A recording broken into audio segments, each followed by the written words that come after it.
Picture yourself standing before a massive oak door bound in iron, the smell of damp moss and cold stone heavy in the air.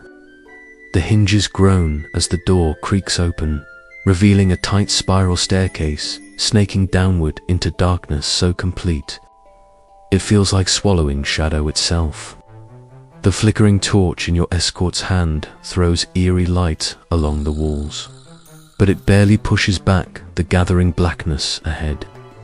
Each step down feels like a step away from life as you know it, and into a place where hope flickers and fails. Before we begin, I invite you to settle in. Let the noise of the world drift away. If you've had a long day, you don't need to carry it into this night. These stories are here to calm your thoughts, to guide you through history's forgotten corridors without rush, without judgment. If this journey helps you unwind, sleep, or simply pause the pace of your life for a little while, consider subscribing. Give it a like, and also let me know from where and at what time you are listening it right now. Now, inhale slowly, let it go. You're safe, you're still. You're here, let the whisper begin as you descend. The air thickens with the unmistakable stench of decayed stone, mold mingled with something fouler, the secret odors of fear, sweat, and old human misery. You feel the cold settle beneath your skin, sea water glistening on rough stone, dripping endlessly from invisible cracks. Your breathing quickens. Without light, your ears strain to detect any sound beyond your own ragged intake of grimy air. The dull clinking of chains somewhere close, the distant scratching of unseen vermin dot at the bottom. You find a narrow, vaulted corridor lined with small barred doors.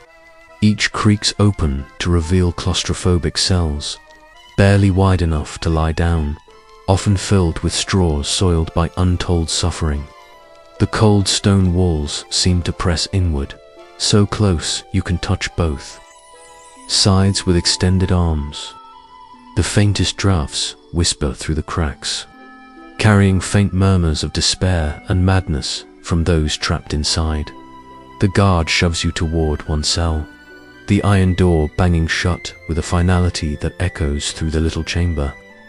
You're pushed inside, the air stale and rank, straw, dirt, and old blood clump beneath your feet, and the faintest light filters through a high, narrow slit, too small to see the sky, but enough to remind you of the world beyond these walls. Your hands are chained behind your back, cold, iron biting into wrists already numb with fear. The cell offers no comfort. Its floor is cold, stone covered only by damp straw that quickly turns foul. The walls sweat with moisture, making the air thick and choking. You close your eyes and try to steady yourself, but the dampness soaks through your garment and chills your bones. Every breath tastes of rot. Every shadow seems to deepen with threats unseen. The silence presses so heavily that your pounding heart sounds like a drum in a cavern. The darkness here is not simply the absence of light, but a living entity that devours sound and hope alike. Your senses struggle to adjust. Without color or form, the cell becomes an empty void where time loses meaning. You cannot tell if a moment or a lifetime has passed. The drips of water from the ceiling count the slow erosion of your sanity. You try to move but find your body stiff and sore, battered by cold and confinement. The chains cut into flesh already raw from previous captives. Rubbing mercilessly with each twitch, you curse the iron that bonds you, the roughness of tangled straw beneath, and your own helplessness. Hunger gnaws in your stomach. Dull, relentless ache and thirst stabs at your throat, unquenched by the stale air. Outside your cell, the footfalls of guards trace a harsh rhythm along stone corridors. Their torches cast twisted shadows through iron grates reflecting off the damp walls. Occasionally, the clang of keys or the slam of distant doors jarringly punctuates the silence. You realize the dungeon is not deserted. It is alive with other prisoners, some barely clinging to life, others screaming into the void. You strain to listen, catching muffled noises from neighboring cells, coughs rattling lungs ravaged by fever, whispered prayers pleading for mercy, desperate sobs of those crushed by despair. Sometimes a scream tears through the heavy air sharp and wrath then fades into silence. Each sound is a reminder that you are not the first to suffer here and unlikely to be the last. Rats scuttle unseen, their claws clicking softly on stone. Hungry and fearless, they dart over bodies and entrails, victims and vermin sharing this grim prison. You catch the faint smell of urine and decay mingling with the earthiness of molder, scent that clings inescapably to your skin and hair. You try to suppress the urge to gag, but the fetid air stubbornly invades every breath. Despite your anguish, a flicker of memory sparks amid the gloom whispers of justice, punishment meted with fairness, hope for redemption. Those seem distant and foreign here. The dungeon does not deal in justice. It operates in its own brutal logic, containment, torment, and oblivion. Days and nights fold indistinguishably into each other. Time becomes a monolith, a series of drips and echoes and aching moments. You try counting the drops of water falling from the ceiling, marking the passage of this hellish eternity, but your mind falters. You begin to lose track of dreams, thoughts, and even your own name. Your body grows weaker. Cold seeps deeper. The lack of nourishment and water ravages you silently. Joints stiffen, muscles waste away. The keen edge of feeling dulls beneath the numbness spreading from your extremities. You wonder if survival is merely the absence of death for another breath, for another agonizing tick of this endless clock. Ghostly memories haunt youth faces of loved ones. Laughter and music from a distant world, the warmth of sunlight on your skin. You clutch these ghosts as treasures, a tether to life outside these stone walls. Yet even these flickers are fragile. Fear gnaws at them relentlessly, threatening to extinguish them entirely. You try to cry out, but find your voice broken, hoarse, swallowed by stone. No one hears. Outside, the guards pass without looking, indifferent to your suffering. Within, the silence answers only with echo, empty, endless, unfeeling. This dungeon, this prison of flesh and stone, is not just a place, but an experience, a spiral into oblivion where hope dies slowly and the self unravels. The cold iron binds more than wrists. It binds mind, soul, will, and memory. Here, under the earth, you do not simply endure, you are deconstructed. Piece by piece, by time, terror, and unrelenting misery.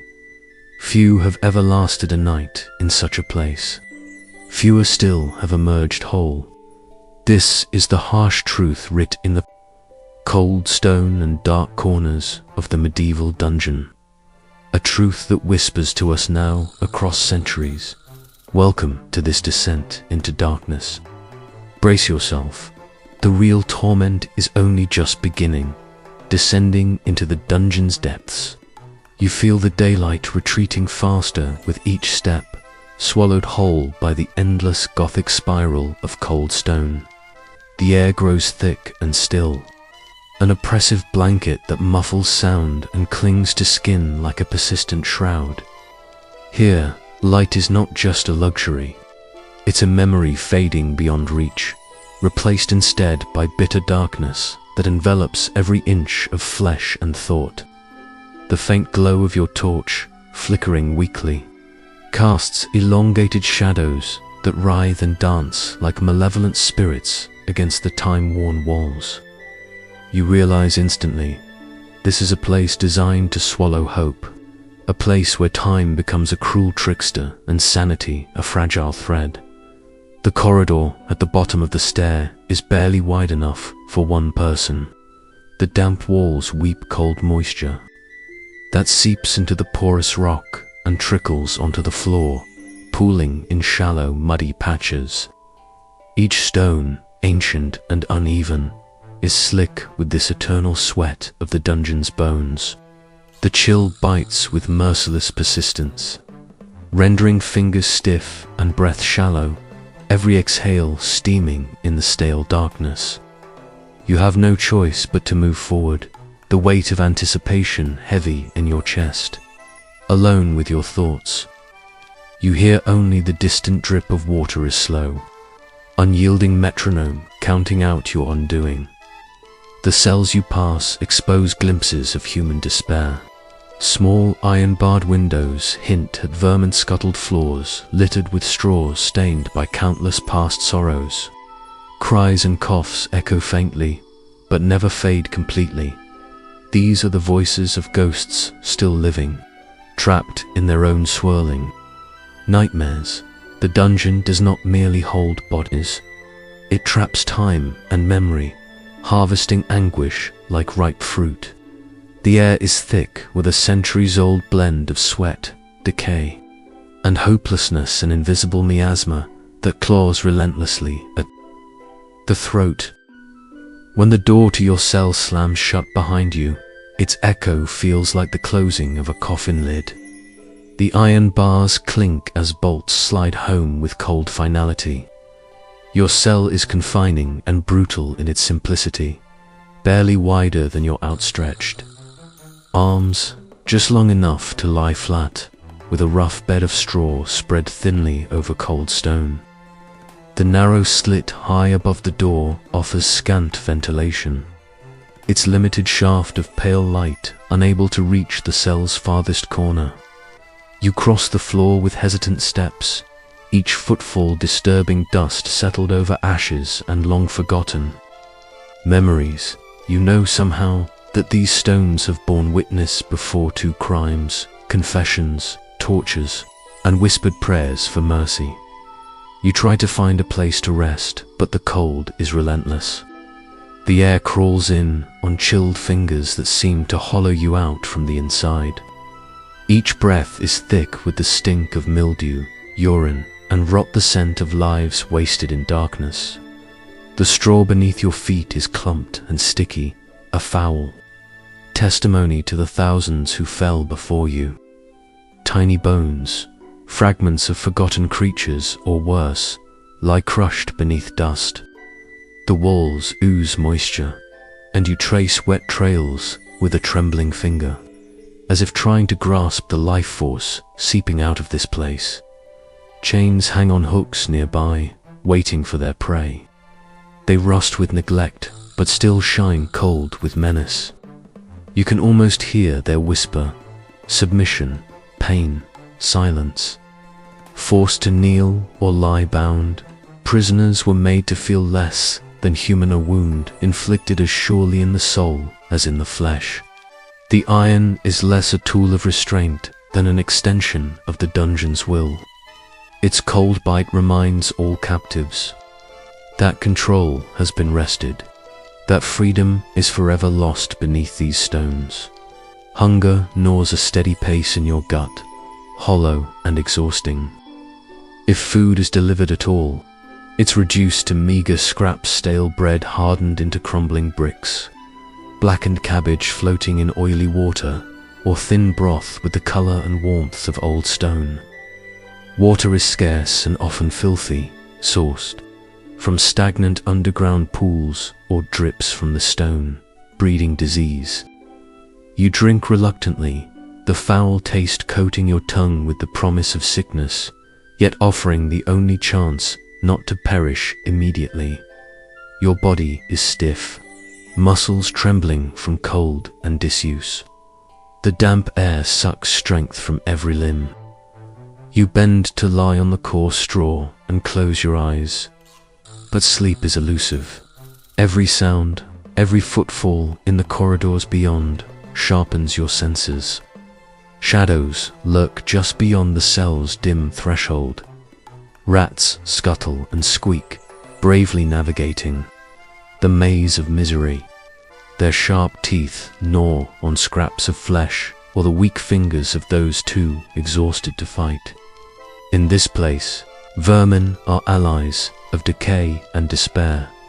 Time loses meaning. Without sunlight or clocks, your mind struggles to mark its passage. Minutes stretch into endless hours. The dripping water, the constant rattling of chains, the distant echoes of suffering become your only measure of existence. Memories and fears invade, mixing with fragmented dreams of release or rescue. You grasp for fragments of your past life, faces of loved ones, fields warmed by sun. Laughter in crowded halls only to have these visions dissolve into chilling reality. The dungeon's silence is alive, a choking presence that drowns thought and will. Listening becomes agonizing. Every whisper or cough from neighboring cells becomes a reminder of your own loneliness and the shared fate of the damned. Madness begins quietly, creeping in with persistent thoughts that spin and twist until they consume. Prisoners lose sense of where their bodies end and the darkness begins. Hallucinations, ghostly voices, and phantom touches plague captive minds. Occasionally, brutal guards appear, harsh-faced men with heavy keys and harsher intentions. Their torches stab the gloom, illuminating faces of prisoners groaning in pain or delirium. They mock, lash, or drag captives to unknown fates. Each visit feeds dread. Each absence seals your shrinking world tighter in silence. The dungeon's cruelty is both physical and psychological, engineered to erode hope until nothing remains but submission. You realize the dungeon is not merely a structure, but a living system of despair. It feeds on bodies, mind, and spirit alike. It transforms prisoners from men and women into shadows, ghosts trapped long before death. Few survive even a night intact. Those who do are forever changed, broken in ways that time above ground cannot heal, as the hours turn in on themselves. You grapple with an unbearable truth. Here, in this black oubliette, your existence is measured not by freedom or justice, but by resilience to endless torment. The dungeon is a world unto itself, where the normal rules cease and only suffering endures.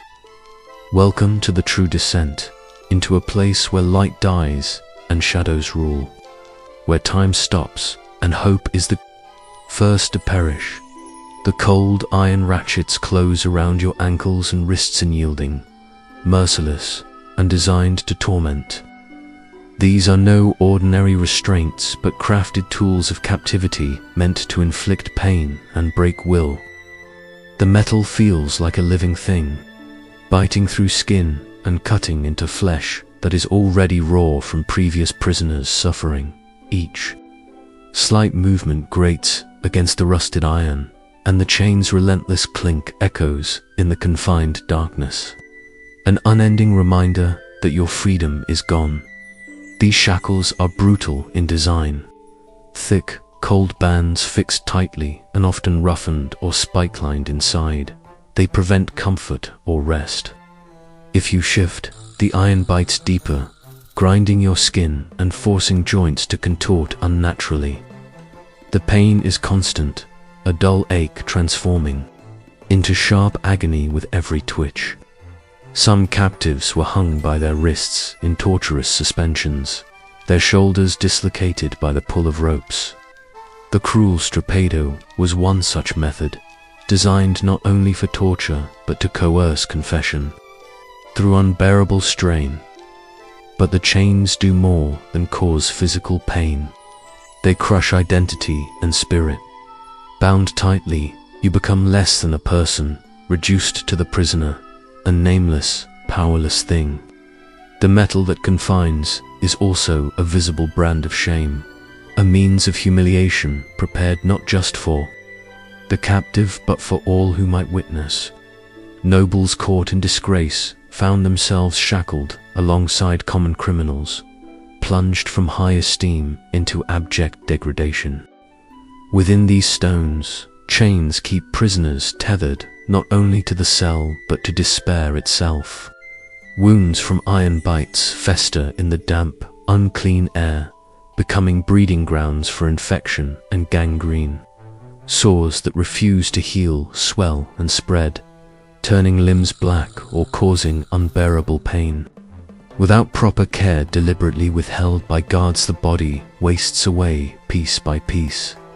Despite this agony, prisoners learn small acts of survival. They find ways to shift weight, relieve pressure despite the chains, or even use subtle clinks of metal to send messages or seek companionship. Fellowship amid misery can spark brief warmth, but chains keep all captive to fear and pain alike. Chains are a constant presence, their cold weight, their sharp edges, their clattering sounds, becoming part of daily torment. They symbolize the absolute loss of control and freedom. Over time, captives bow beneath their weight, physically broken and mentally eroded, bound not only in iron but in hopelessness. These fetters are, in a dark sense, the dungeon's initial act of torture long before any rack or whip. They prepare prisoner bodies and souls for slow destruction. Some captives never survive this first line of torment, dying from infection or sheer exhaustion as bondage eats into them. Prisoners wear chains, also as cruel public signs of guilt and criminality. To be shackled was to be marked, and the sight of chains on a man or woman once respected was a searing demonstration of absolute power held by lords and judges. Chains spoke a language of humiliation louder than words. The brutality of shackles becomes evident not only physically but socially. Captives lose all status, stripped of voice or dignity. Their reduction to chained property insults kin and community. As much as body and spirit, the social death often precedes the physical one.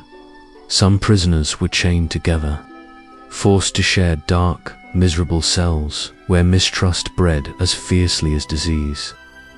Being forced into such cruel intimacy under iron links often ended in violence or despair, fragmenting any solidarity that might have arisen as a defense. Guards, well acquainted with the power of chains, wielded them brutally, at times tightening cuffs without warning, yanking prisoners roughly, and using metal links to punish as well as to restrain. These acts were psychological weapons, reminding captives of their powerlessness at each painful shriek of twisting iron dot. The iron that binds also enforces discipline and obedience. Prisoners soon learn to move as little as possible, lest every shifting ounce of weight bring a new spike of pain. To preserve whatever strength remains, stillness becomes a grim survival skill. Even beyond the dungeon, chains left permanent scars. Survivors often carried physical disabilities for life due to crushed bones or gangrene resulting from chained wounds. A cruel reminder that imprisonment is a lifelong punishment. Despite such suffering, the first and cruelest prison is the chains themselves, the metal links that bind bodies, break bones, and erode identities. They mark the boundary between free men and women and those condemned to slow death beneath. Cold stone, in this crucible, you begin to understand why so few prisoners survived even a single night. Why so many faces behind dungeon bars were ghostly shells. It was not just the cold, the thirst, or the disease. It was the chains that first fractured every prisoner's body and soul. Your captivity is sealed, not just with stone and darkness, but with cold iron. A relentless, biting reminder that you no longer own your own body. Under these chains, the dungeon begins its work in earnest.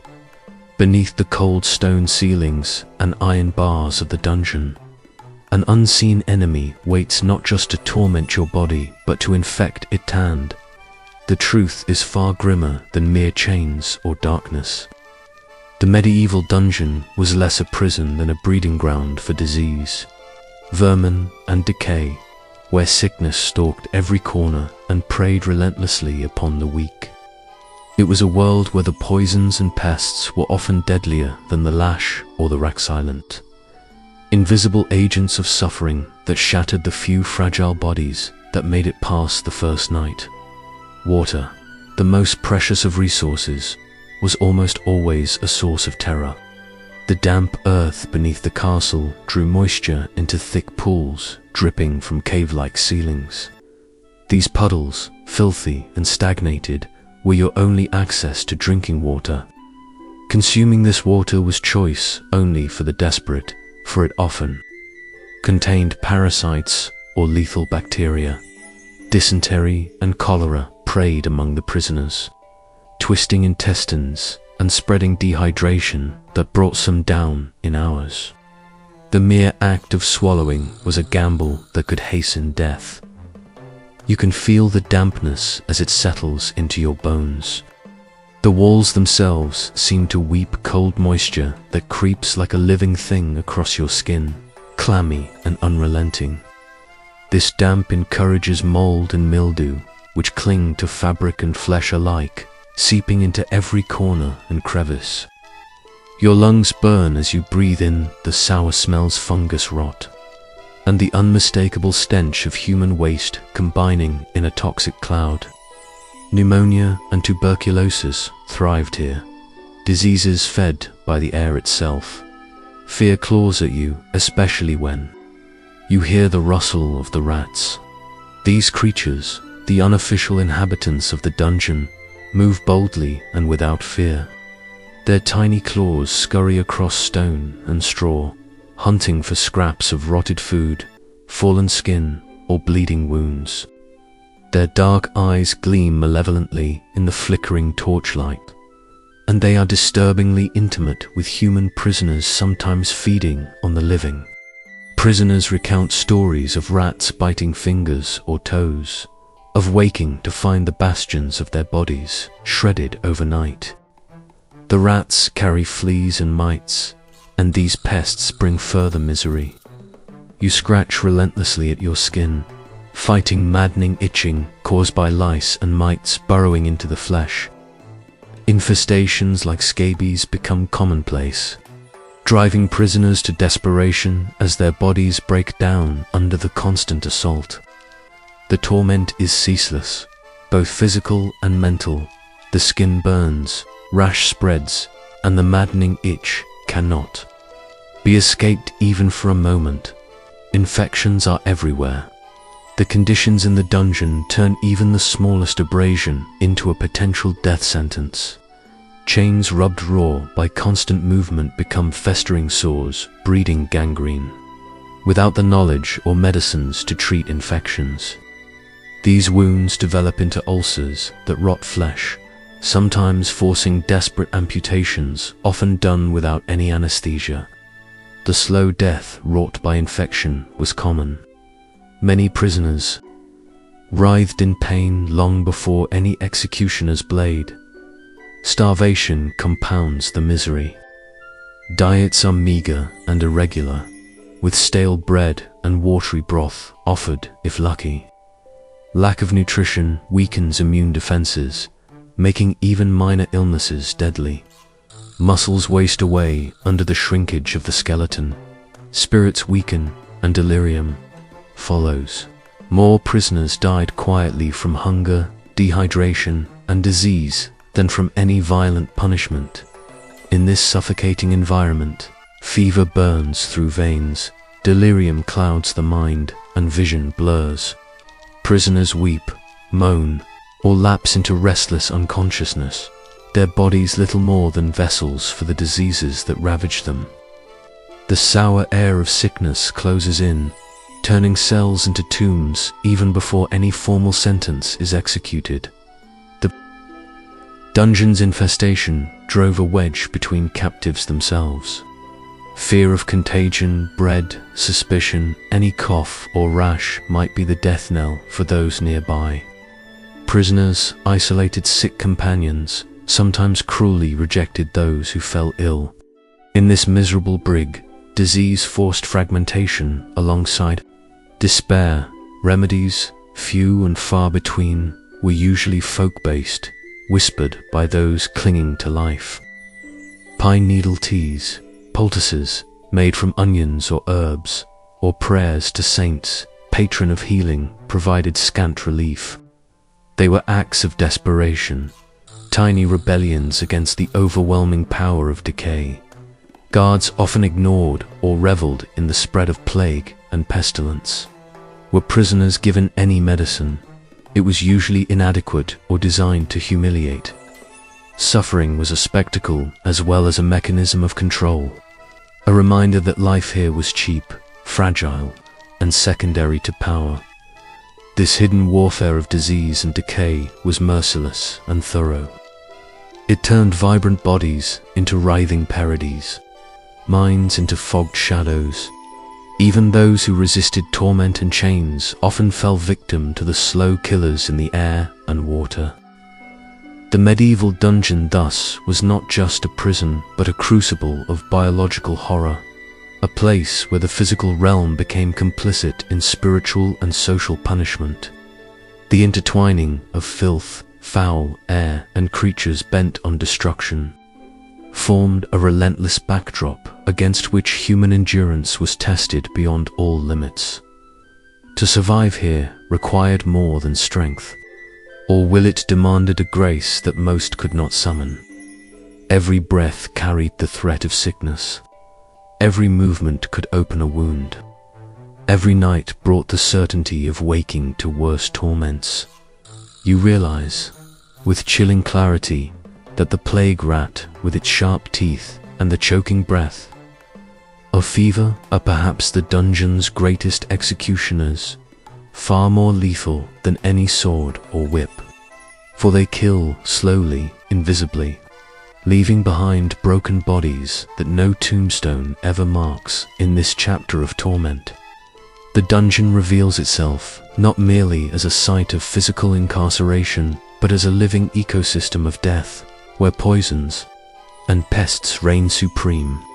It is a buried nightmare, darkness filled with hunger, disease, and the gnawing fear that survival may not mean life, but a long decay between oblivion and wakefulness.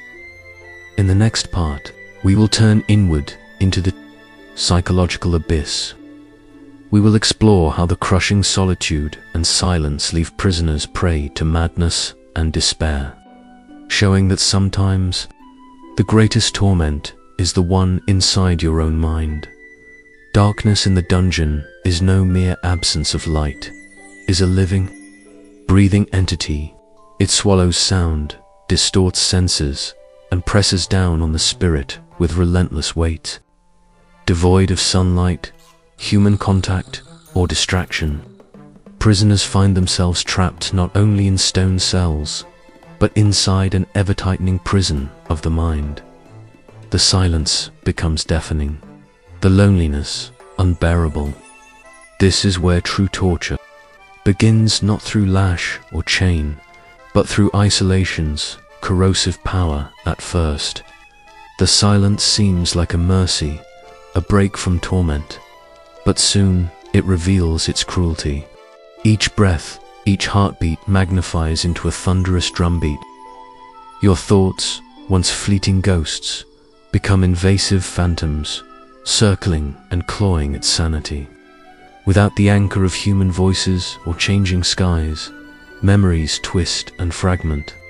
Time slips into a shapeless void where minutes bleed into days and days into ceaseless night. The dungeon's shadows are alive with whispering voices, real or imagined, that creep into the prisoner's mind. Some are echoes of other captives' despair, others spring from madness itself.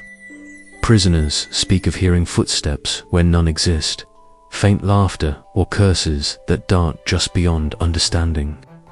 They glimpse shapes shifting in the corner of their eye or feel phantom touches against cold skin. The boundary between the real and unreal thins, warps, and often vanishes. For many, madness in the dungeon begins as a desperate friend, a refuge from the bone-deep terror. It offers escape through hallucination or delusion, a momentary release from the crushing grip of captivity. But these fragile comforts soon morph into chains of their own, a prison within the prison. As the mind fractures beneath the weight of despair and sensory deprivation, shared cells offer a difference, but not always relief. The presence of others may stave off isolation's worst edges, but dungeons force prisoners into close quarters, crowded with misery and sickness. The sounds of coughing, delirium, or agonized screams from neighbors pierce the darkness. Suspicion and desperation erode trust, and violence sometimes erupts as captives vie for space and scraps. Driven mad enough to turn against their only companions, many prisoners retreat into elaborate rituals and mental exercises to stave off collapse. Some count endless drops of water falling from dungeon walls, or mark the days by scratches etched weakly into stone. Others recite prayers or passages of scripture over and over, seeking solace or control amid chaos, talking out loud to imagined friends or pleading with saints becomes a flicker of light in the gathering void. But as days pass without reprieve, delusions take grip. Prisoners may believe themselves transformed into animals or spirits. They claim to receive commands from angels or demons, see faces in the walls, hear voices whispering calls to despair or salvation. Memories merge with dreams and nightmares, intertwining past lives with phantom futures. The self dissolves, fragmented into echoes lost in darkness. Such madness was not merely accidental, but often a calculated outcome of dungeon conditions. Medieval jailers knew isolation broke prisoners more thoroughly than chains or torture. Often, the worst offenders were left alone in darkness as a form of enhanced punishment, or to extract confession from minds fraying at the edges. Historical records reveal how those tortured in isolation lost grip on reality. Chroniclers describe prisoners raving or shrieking in solitary cells, eyes wild with terror or closed in endless prayer. Monastic accounts speak of those who lost their wits when left without human contact, men and women who became shadows, forever wandering in the corridors of their own shattered minds. Loneliness in these pits did not simply sap morale. It extinguished reason, eroded memory, and shredded identity. Those who survived long enough often emerged with minds scarred and fragmented, haunted by voices no one else could hear and images beyond explanation. Many were so broken they could not speak their own names. Trapped in the perpetual nightmare of darkness, even after release, the dungeon's silence amplifies despair into a roar that drowns hope and sanity alike. It transforms the cell from physical confinement into psychological mausoleum. The prisoner is buried alive in their own mental landscape, a ghost tethered by fear, pain, and endless silence. Some tried to resist by clinging to faith, but religion was a double-edged sword. Prayer offered comfort, but raised expectations of suffering as penance. The promise of salvation hinged on torment endured, deepening guilt and desperation. The Soul's trial was as cruel and unyielding as the body's. The crushing isolation drove some prisoners to madness-induced violence against self, others, or the shadows conjured by their fraying minds. Madness and despair ran so rampant that guards often feared prisoners as much as prisoners feared torment. Captives, forgotten by mercy, became wild spectres of frantic gibbering or fury confined within dank walls. Survivors speak of the dungeons, voices as eternal companions, curses on their freedom and peace. Some claimed the dead spoke through the stones, or that demons visited to mock and torment. Others whispered of angels offering fleeting reprieve, vanishings as sudden as their arrival. The line between tormentor and comforter blurred under oppressive shadows in this infernal silence. The fiercest battle rages within a war, not waged with swords but with memory, identity, and hope. The prisoner fights ghosts of past guilt, the relentless erosion of self, and the abyss beckoning beyond reason. To survive is to resist losing oneself entirely to the dark. The dungeon is no mere prison of flesh but of spirit.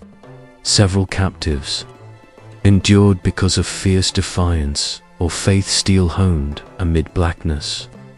Others cowered and surrendered to the madness that promised insensibility. Few found middle ground. Those who emerged from darkness carried scars unseen, their minds haunted by voices in the dark, shadows in daylight, and memories of endless isolation. Many lived forever, fractured, prisoners of oppressive silence, even in freedom. The voices in the dark tell a story beyond chains and disease of the human mind's fragility and resilience, of captivity's deepest wounds that work unseen and unspoken. They remind us why no dungeon holds only bodies. It grips souls as tightly dot. Next, we will enter the grim chamber of torture itself, where physical agony becomes a ritualized spectacle. The grinding of bones and the tearing of flesh designed to bend even the strongest wills. You will see how medieval cruelty turned punishment into theater and confession into bloodied performance. The dungeon's brutality does not remain hidden beneath stone walls or locked iron doors. It spills forth in bone-chilling spectacles, cruel dance where suffering becomes methodical, deliberate, and disturbing in its precision. Here, medieval justice transforms into ritual, where agony is wielded as both weapon and performance. Torture is the language spoken loudly and clearly in these dark chambers, a practice designed not merely to punish, but to shape confession, enforce dominion, and crush hope. The instruments of torture stand like grotesque monoliths within these shadowed rooms, object forged for one purpose, to bend flesh and will alike. The rack looms first, a wooden frame with chains ready to seize prisoners' hands and feet, methodically stretching tendons and dislocating joints while bones threaten to snap. The victim is extended slowly, every inch pulling muscles taut until they scream and beg for relief. This device is often the dungeon's cruel centerpiece, where truth is coerced and bodies broken to serve those in power. Nearby, the strappado waits, a chamber of horrors in simplicity. The prisoner's hands are tied behind the back and hoisted upward by rope or pulley until shoulders wrench painfully from sockets.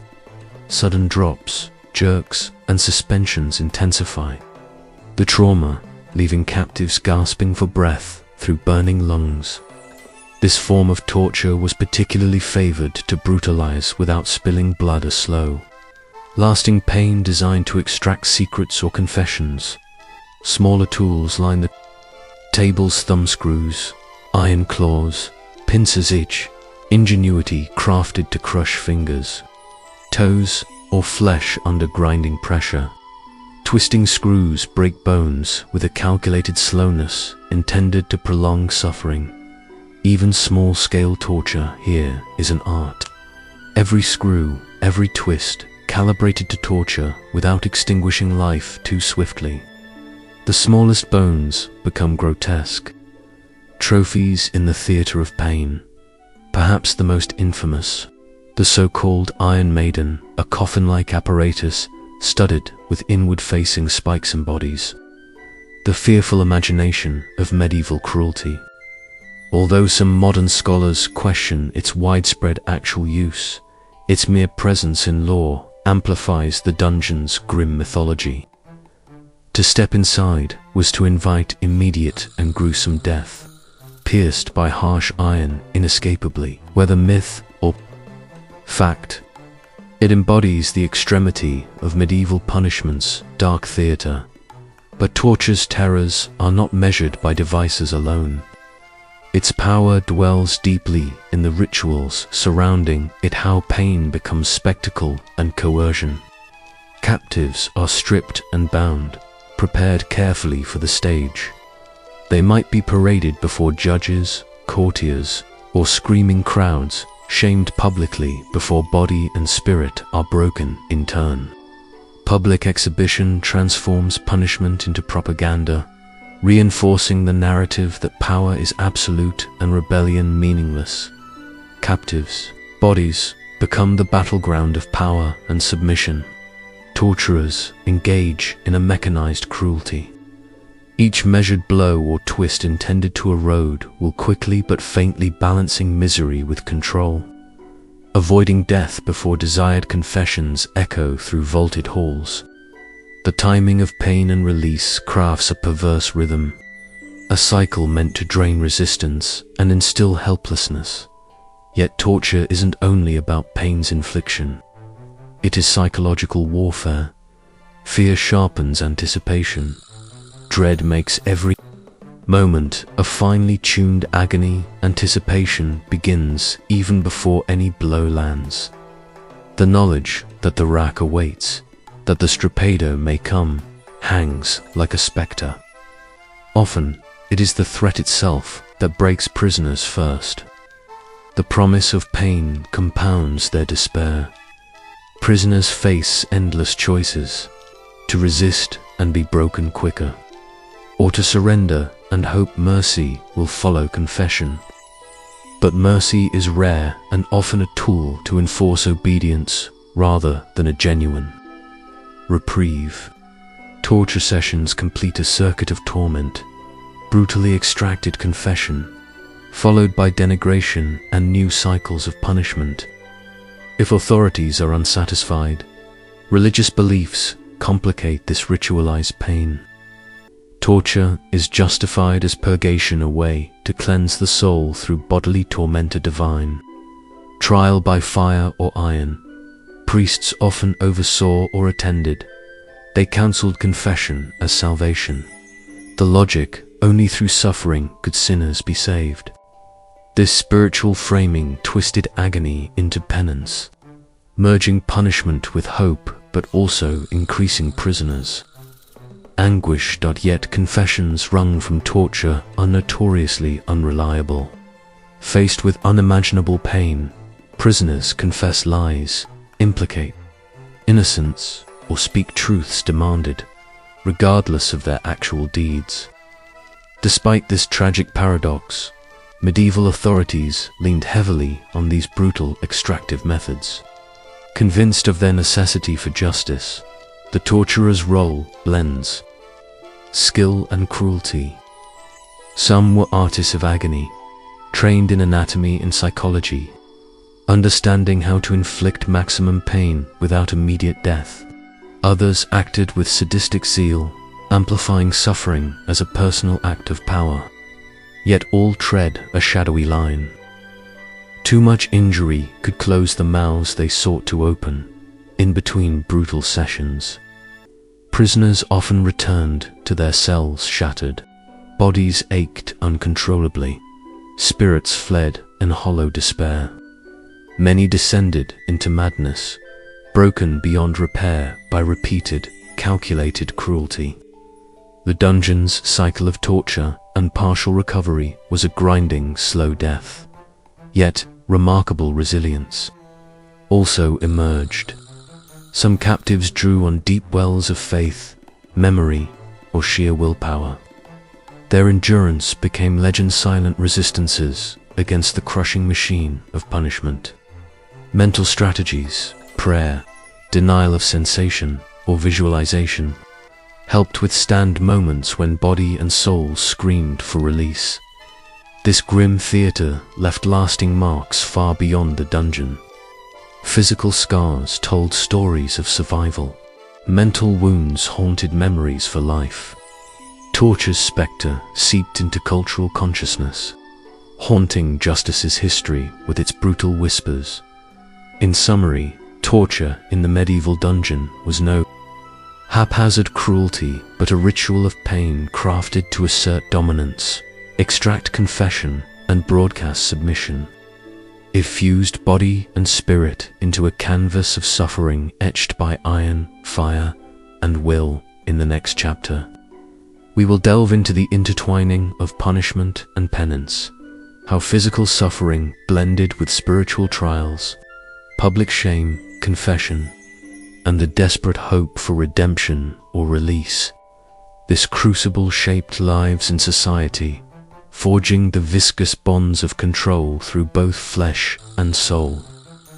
The medieval dungeon was not merely a physical cage, but a place where the boundaries between flesh and spirit blurred painfully.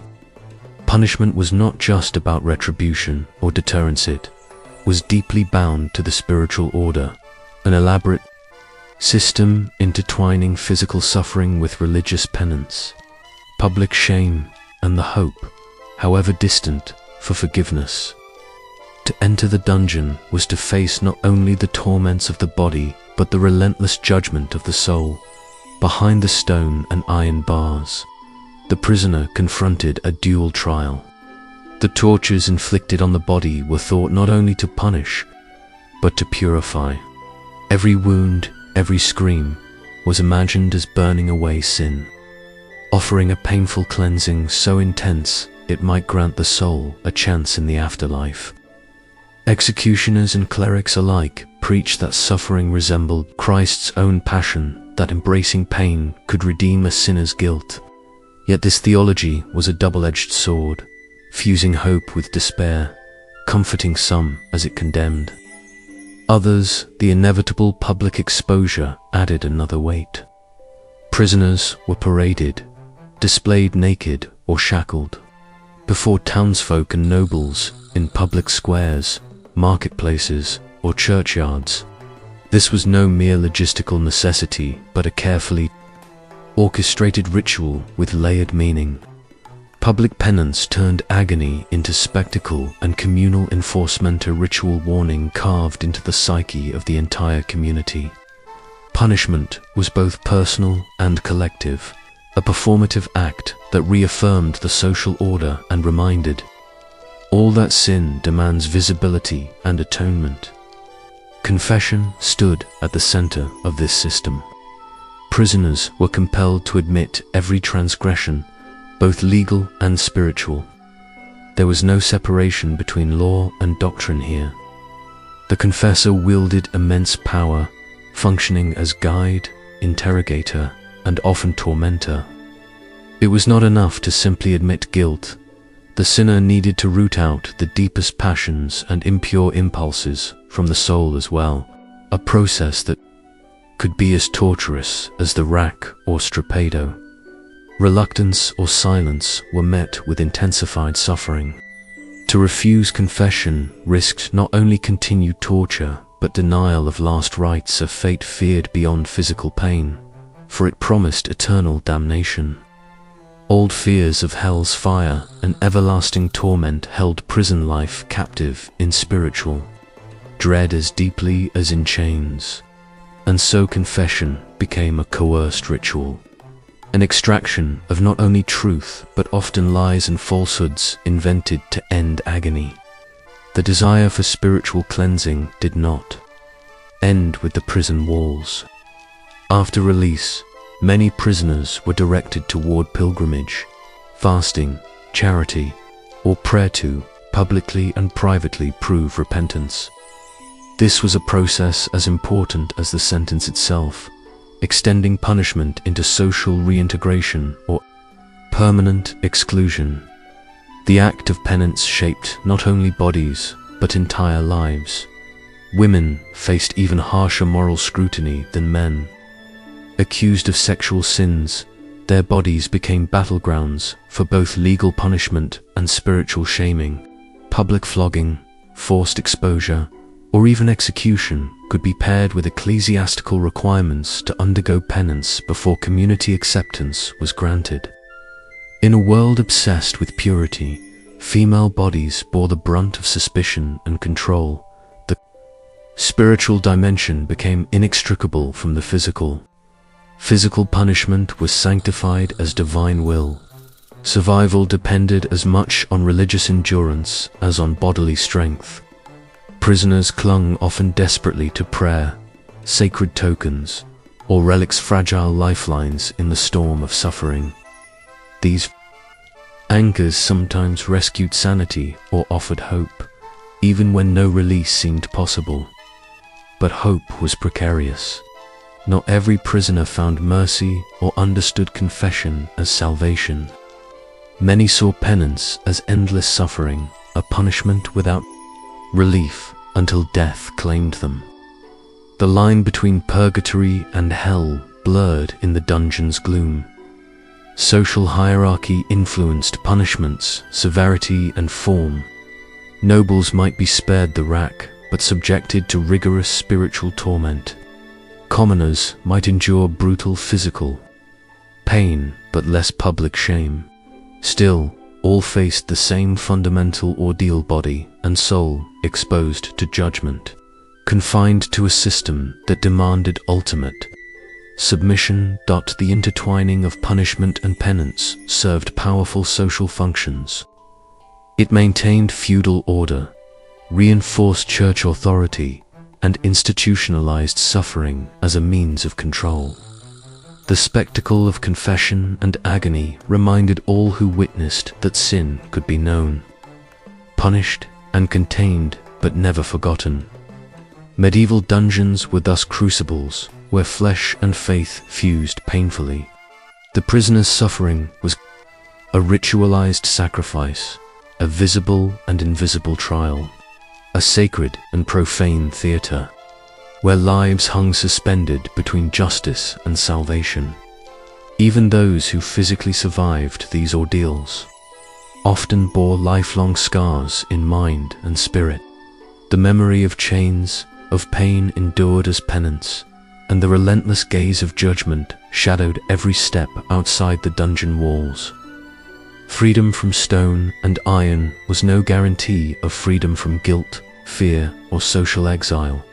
In this twisted landscape of pain and penitence, many prisoners embraced faith as both shield and sword, turning suffering into spiritual endurance, agony into hope, and despair into reason to survive.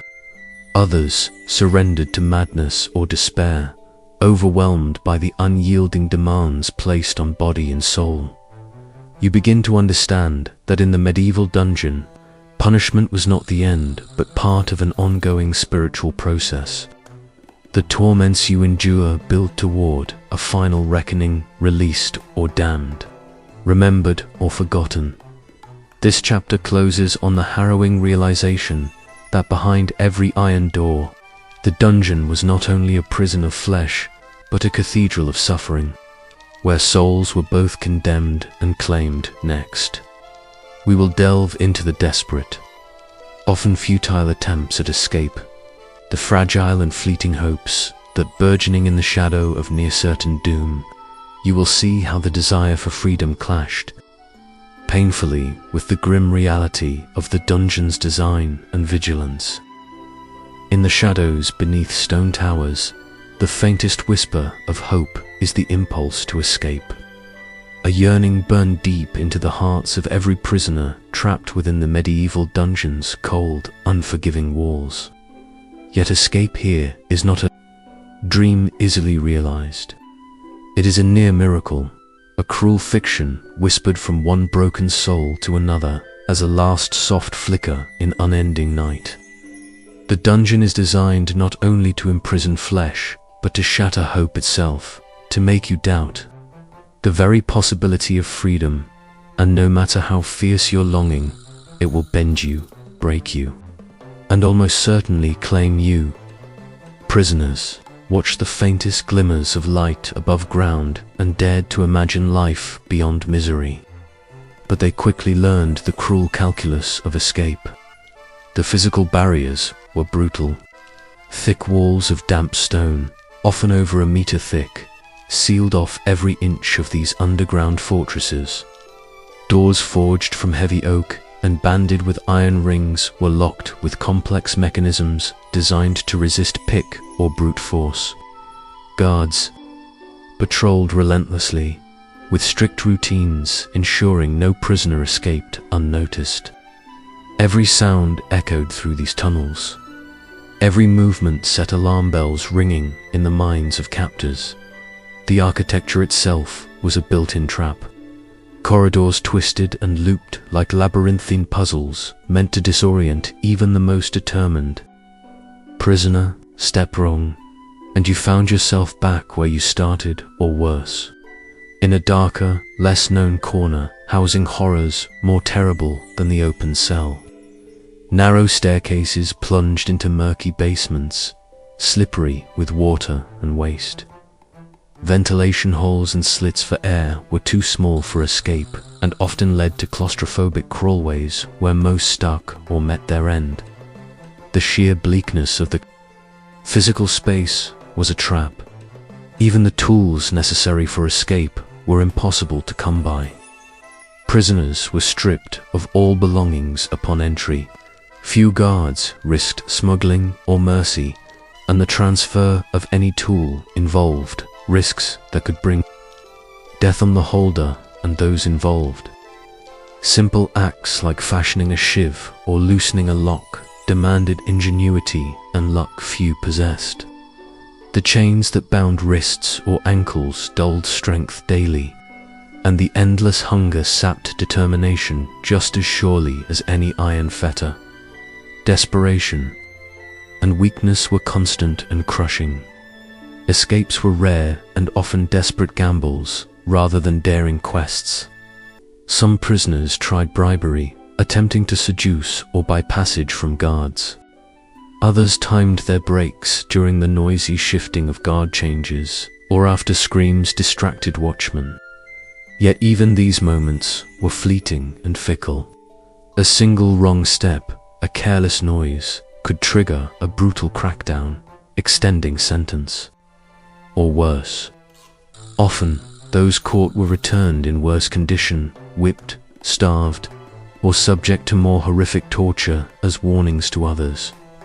Many escape attempts failed not for lack of courage, but because the very air of the dungeon conspired against life outside those walls. The castle above might stand on steep cliffs or be surrounded by dense forests, patrolled by loyal soldiers. Nearby rivers or moats, freezing cold or swirling with currents, blocked further flight. Townsfolk, loyal to the Lord, reported suspicious strangers without hesitation. Freedom was as much an external trap as the dungeon was its internal cage. The social and political context also rendered escape meaningless or even fatal. Many prisoners were political detainees, captives of war, or criminals sentenced under the heavy hand of feudal justice. Laws and customs condemned escapees as traitors or rebels, ensuring no refuge beyond the dungeon's darkness. Even if they made it beyond castle gates, free men and women often found no haven, outlawed, hunted, or denied food and shelter by fearful villagers.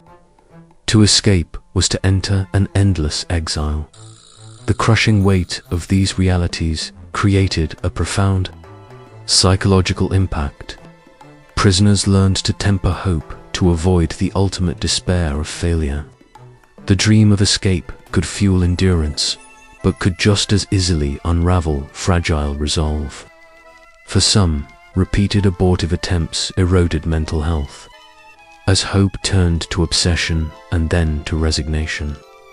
The dungeon fed on dreams, devouring them with silence and dread in many grim chronicles.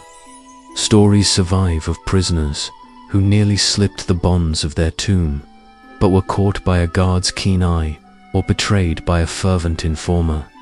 These tales carried a somber lesson. Hope was a double-edged sword, a light that could both guide and blind, leaving you ever more vulnerable.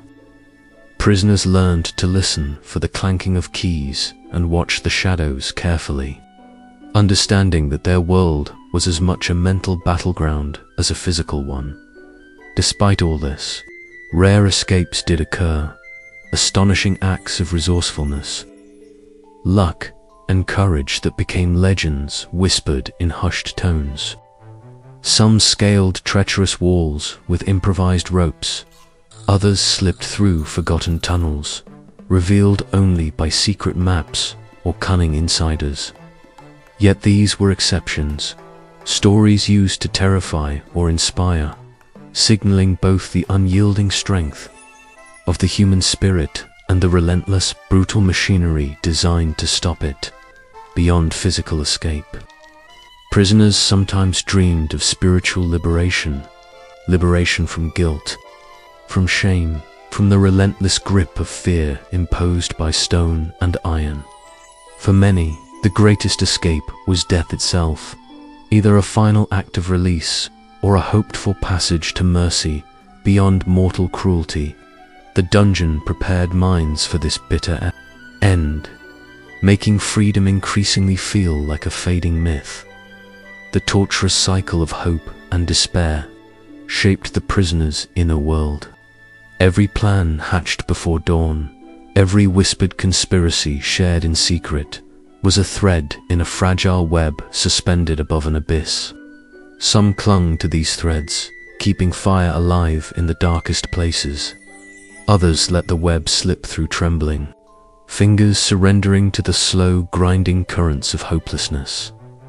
The crushing finality of escape's improbability is best understood not simply as physical barriers or guard cruelty, but as the total environment the medieval dungeon imposed.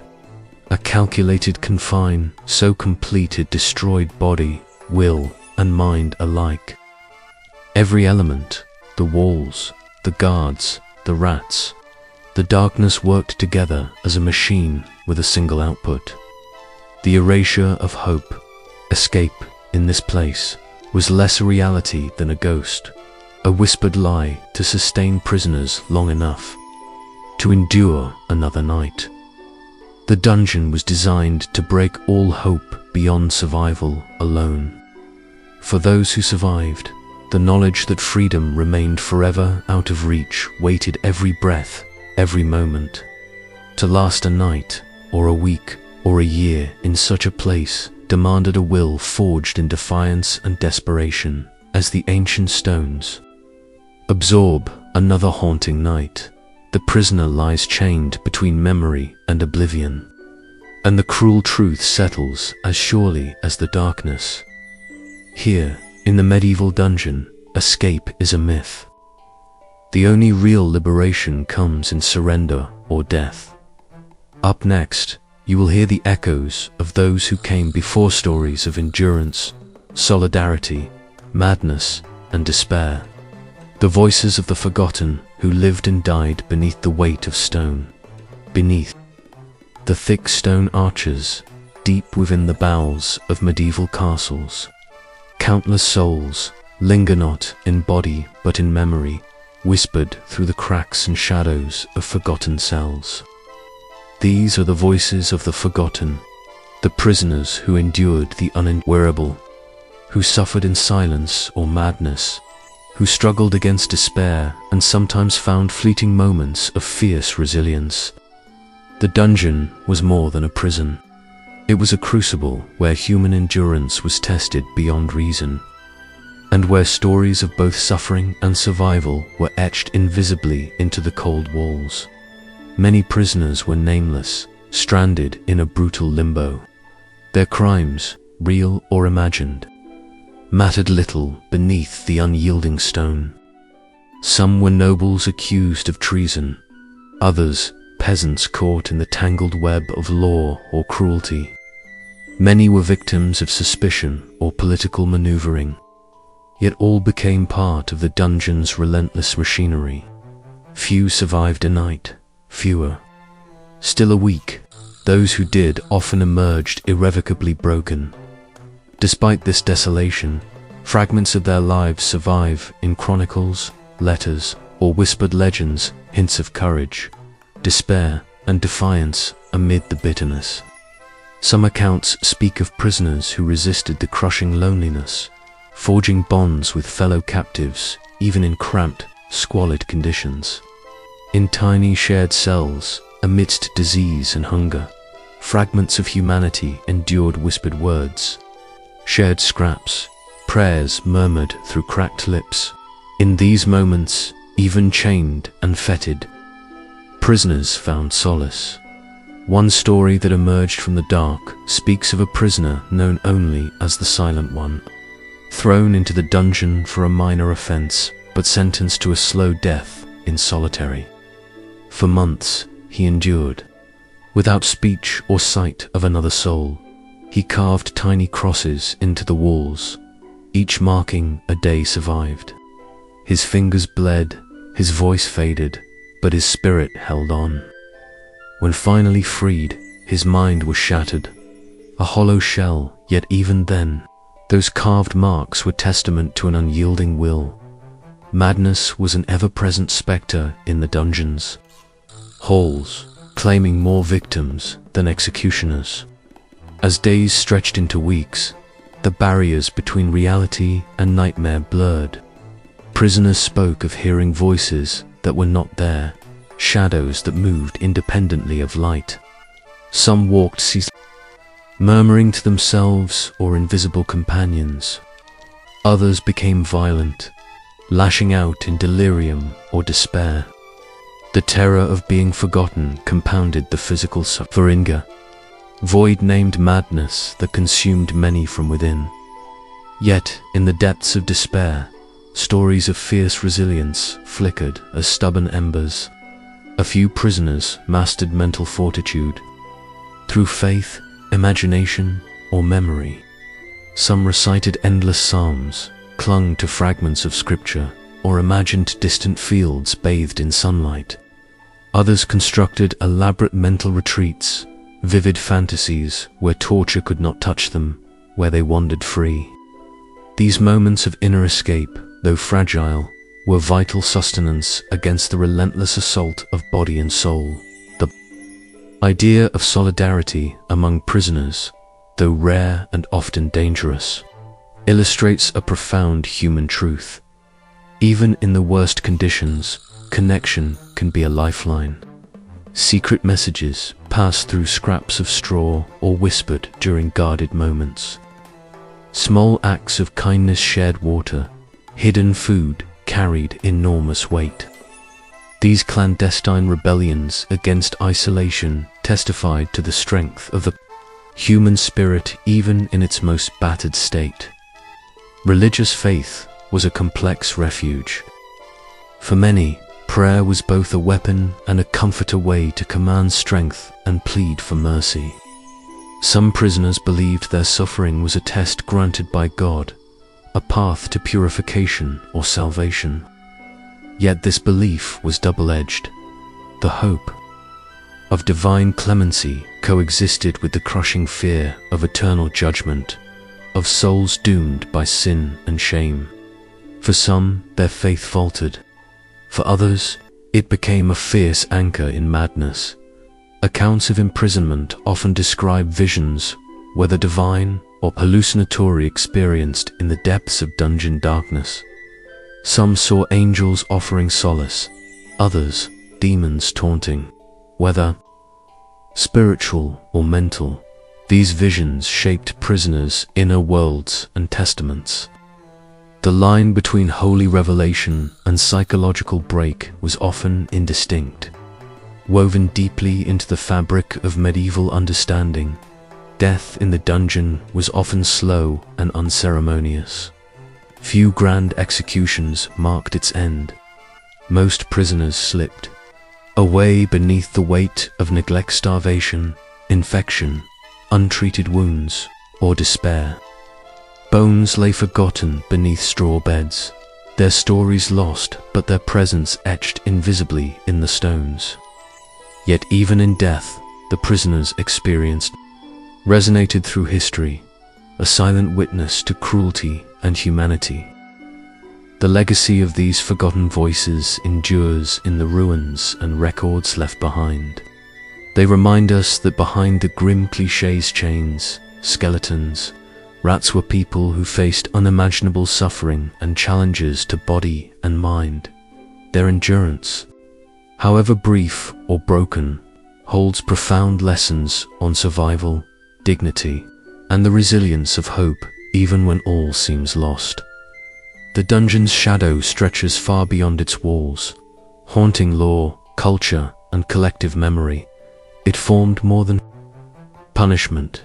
It was a mechanism of control that shaped medieval justice and social order. Its spectre lingers in modern imagination, where it symbolizes the darkest extents of human cruelty, but also the indefatigable soul. Understanding these voices helps us grasp why few truly lasted the dungeon, not simply because of physical torture, but because the place demanded a survival that transcended body. It required the preservation of self amid relentless forces of decay and destruction. Few succeeded. As we prepare to leave these depths, the next chapter will reflect on the enduring legacy of medieval dungeons, how this dark institution shaped modern conceptions of justice and punishment, and why its shadow still looms large. In our collective consciousness, you step into the glittering courts of medieval nobility just as the sun dips below the horizon, casting long golden shadows over the stone battlements. At first glance, this world seems full of romancer, land of poetry and longing, where knights swear eternal devotion to unattainable ladies, and noble women flutter fans with just the right amount of disdainful grace. The great halls are alive, with music, laughter, and the clinking of goblets filled with spiced wine. But behind the gilded veneer, you sense the sharp edges beneath the velvet and embroidered silks, a game of desire tightly bound by rules, restraint, and power. The courtly love tradition is a fascinating paradox. Its essence is not consummation, but longing. The purest form of love is one that is painfully desired but forever withheld. Knights wax lyrical about their lady's beauty, weaving elaborate verses that praise her virtues from afar, yet the physical act of love is forbidden, or, at best, postponed indefinitely. This chaste worship was riven with tension, a ritualized dance where the agony of unfulfilled desire was celebrated as the highest art form. The lady remains on a pedestal, worshipped but distant, an ideal more than a living, breathing woman. Knights parade their adoration with solemn vows, lip service paid through courtly poetry and gallant deeds. They wield words like swords, crafting sonnets that fuel the flames of their devotion. Yet behind these performances lies a world rife with contradictions. Political marriages, arranged alliances, and family ambition meant that real relationships followed complex, often secret patterns. The public roles of lovers frequently masked private affairs, affairs hidden behind the tapestries and cloistered chambers of the castle. One can't ignore the subtle power games embedded in courtly love. A noble woman's favor could raise or ruin a man, influence political moves, and create long-time rivalries. The exchange of token scarves, gloves, rings, became currency in the intricate economy of love and status. To be awarded a lady's glove wasn't merely romantic flattery. It was a public brand signifying allegiance and often political endorsement. This made the game itself dangerous, fraught with consequences for those who overstepped or were caught. Beyond the court's grand halls and whispered conversations, the reality remained harsh and often lonely. Genuine desires simmered beneath the surface, and the chivalric ideals could mask loneliness and frustration. The denial of fulfillment that made love pure was a gilded cage for many. In private, the masks dropped. Hidden liaisons occurred. In shadowy corridors and secret garden alcoves, where whispers turned to stolen kisses and forbidden embraces. For many nobles, courtly love was both a performance and a social structure that enforced restraint but also fueled passion. The cultural impact of courtly love extended beyond the lofty castles to influence poetry, music, and art throughout the continent.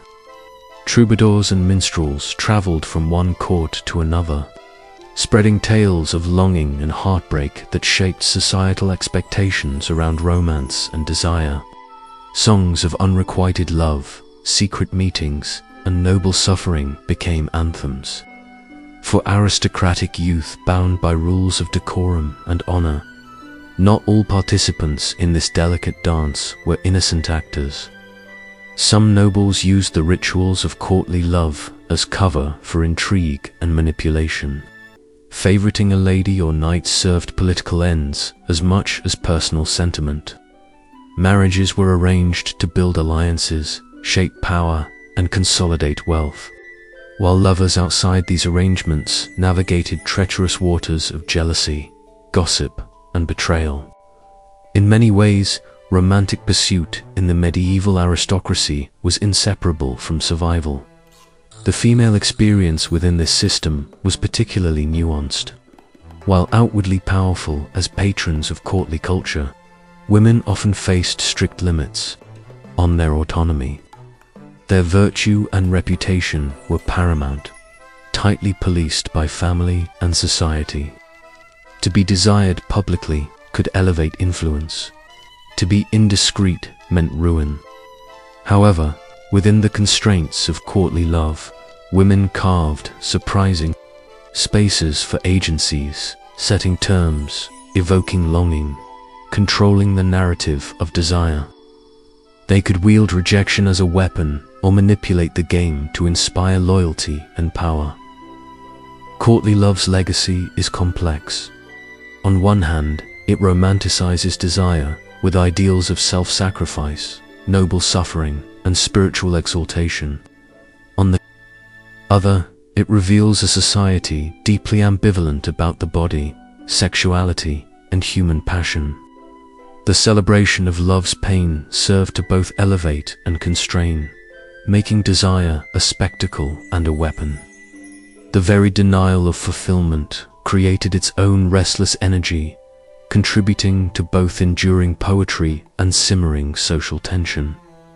For ordinary people outside the aristocratic courts, the realities of love and sex were harsher and less idealized. Social and economic survival shaped relationships more than poetic ideals. Though courtly culture inevitably filtered down and influenced popular imagination in uneven ways, the gap between lived experience and literary fantasy was wide but permeable, space where culture, desire, and power intertwined. As dusk gives way to night, you leave the magnificent castle behind. Stepping away from the echoed poems and whispered promises, you carry with you the image of a world where love was both exalted and forbidden. A society where the performance of desire masked the fragility and complexity of human longing. The medieval world you've glimpsed is one of contradictions, a place where holiness and lust, pain and pleasure, hope and despair walked hand in hand. From monastery walls shadowed by the torments of repressed desire to the glittering courts where poets pined and lovers schemed. Medieval life was a continuous negotiation with the bounds of flesh and spirit. Your journey through these realms reveals more than scandal or suffering. It uncovers the profound human struggle to find meaning, connection, and identity amidst rigid social structures and harsh realities. And so, stepping further away from the castle gates, you prepare to explore what lies beyond, how these medieval attitudes have echoed through centuries, shaping modern ideas of love, desire, and punishment. How our own stories still carry the weight of these ancient struggles, whispered on through time. The dance of desire and denial continues, an eternal human drama written in stone and blood, song and silence,